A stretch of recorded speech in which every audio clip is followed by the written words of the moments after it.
لوگوں کے مختلف سوالات ہوتے ہیں دعا کو لے کر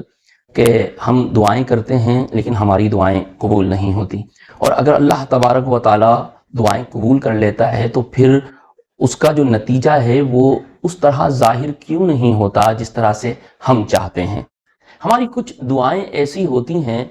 جو من و ان پوری ہو جاتی ہیں، خدا ان کو ویسے ہی قبول کر لیتا ہے اور اس کا نتیجہ ہمارے سامنے ظاہر ہو جاتا ہے جیسا کہ ہم چاہتے ہیں۔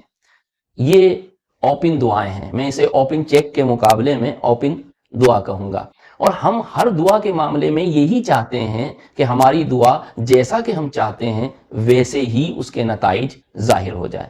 لیکن چیک کی طرح دعاؤں کی ایک اور قسم بھی ہے، اور وہ دوسری قسم ہے کراس دعائیں، کراس چیک کی طرح کراس دعائیں۔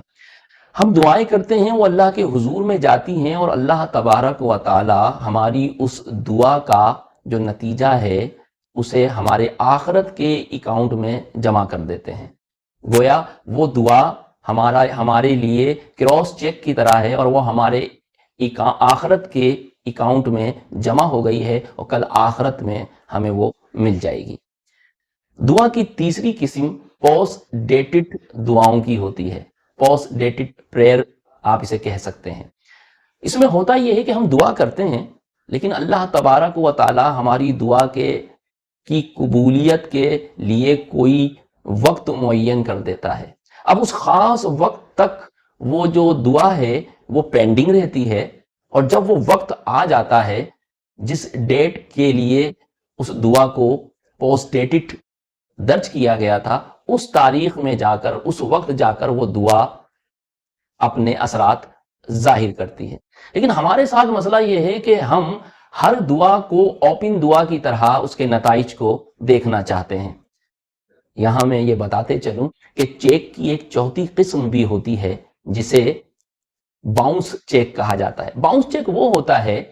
جو آپ بینک میں جمع کراتے ہیں، اور بینک اکاؤنٹ چیک کرنے کے بعد یہ کہہ کے آپ کو واپس کر دیتا ہے کہ جس اکاؤنٹ کا یہ چیک ہے اس میں انسفیشینٹ اماؤنٹ ہے، یعنی ناکافی رقم ہے، لہٰذا یہ چیک آپ کا کیش نہیں کیا جا سکتا، وہ واپس کر دیتا ہے۔ لیکن اللہ تبارک و تعالی کسی بھی دعا کو باؤنس بیک نہیں کرتے ہیں، بلکہ وہ اپنی شان کریمی کے سبب سے ہماری اس دعا کو، جس کے قبول ہونے کی صورت میں ہمارے اندر وہ قابلیت موجود نہیں ہے، ہمارے اندر وہ اہلیت موجود نہیں ہے کہ وہ دعا ہمارے حق میں قبول ہو، تو اللہ تبارک و تعالیٰ اس دعا کو تو قبول نہیں کرتے لیکن اسے باؤنس بیک بھی نہیں کرتے، بلکہ اس کے برخلاف وہ ہمارے اندر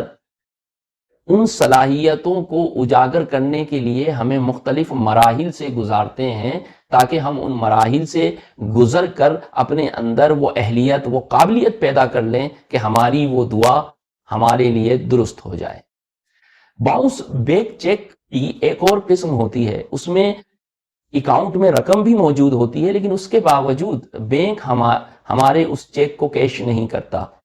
بلکہ باؤنس بیک کر دیتا ہے۔ اس کی وجہ یہ ہوتی ہے کہ وہ جو چیک ہم نے جاری کیا ہے اس چیک میں کچھ خرابی ہوتی ہے، یا تو اس کے دستخط درست نہیں ہوتے، یا اس پہ جو رقم لکھی گئی ہوتی ہے وہ درست طریقے سے نہیں لکھی گئی ہوتی، یا اس میں بہت زیادہ کاٹا پیٹی ہوتی ہے یا ڈبلنگ ہوتی ہے، تو اسے درست کرنے کے لیے واپس کر دیا جاتا ہے۔ ہم اللہ تبارک و تعالیٰ سے دعا کرتے ہیں اور نہیں جانتے کہ جو چیز ہم مانگ رہے ہیں وہ چیز کو مانگنے کا صحیح طریقہ کیا ہے۔ اس کے نتیجے میں ہم خدا سے جو دعا کرتے ہیں وہ دعا اگر قبول کر لی جائے تو بجائے فائدے کے نقصان ہو جائے، لہٰذا اس دعا کو باؤنس بیک ہونا چاہیے۔ لیکن یہاں بھی اللہ تبارک و تعالیٰ اس دعا کو باؤنس بیک نہیں کرتے ہیں، بلکہ وہ پھر ہمیں کسی ایسے مرحلے میں ڈال دیتے ہیں جن سے گزرنے کے بعد ہم ان چیزوں کی یا تو حقیقت جان لیتے ہیں، اس کا صحیح تصور پا لیتے ہیں، یا پھر اس دعا سے ہی ہاتھ اٹھا لیتے ہیں۔ تو ہماری دعائیں ہر صورت میں اپنا اثر رکھتی ہیں اور اس کے کچھ نہ کچھ ثمرات ہمیں ملتے ہیں، لیکن چونکہ وہ اوپن چیک کی طرح فوری طور پر ہمیں اپنے نتائج ظاہر نہیں کرتے، تو ہمیں ایسا لگتا ہے کہ ہماری دعا قبول نہیں ہوئی۔ آپ ایک دعا زندگی بھر کر رہے ہیں اور آپ کی دعا جائز بھی ہے اور آپ بہت دل سے مانگ رہے ہیں اور ان اوقات میں مانگ رہے ہیں جب دعا کی قبولیت کے بارے میں کہا گیا ہے، لیکن اس کے من پسند نتائج آپ کے سامنے ظاہر نہیں ہو رہے، تو فکر نہ کریں۔ یہ یاد رکھیں کہ آپ کی ہر دعا ایک پوسٹ ڈیٹڈ چیک ہے جو کل آخرت میں اس وقت کیش ہو جائے گا جب آپ کو اللہ کی رحمت کی اشد ضرورت ہوگی۔ میں امید کرتا ہوں کہ دعاؤں کو سمجھنے کے لیے چیک کی ان مثالوں سے آپ کا تصور واضح ہوا ہوگا اور آپ آئندہ دعا کے قبول نہ ہونے پر نا امیدی کی جس کیفیت سے گزرتے ہیں اور خدا سے جو ہلکا ہلکا سا گلا شکوہ آپ کے دل میں کبھی کبھی آ جاتا ہے، آئندہ آپ اس سے بچے رہیں گے۔ پھر ملیں گے کسی نئے موضوع کے ساتھ۔ السلام علیکم ورحمۃ اللہ وبرکاتہ۔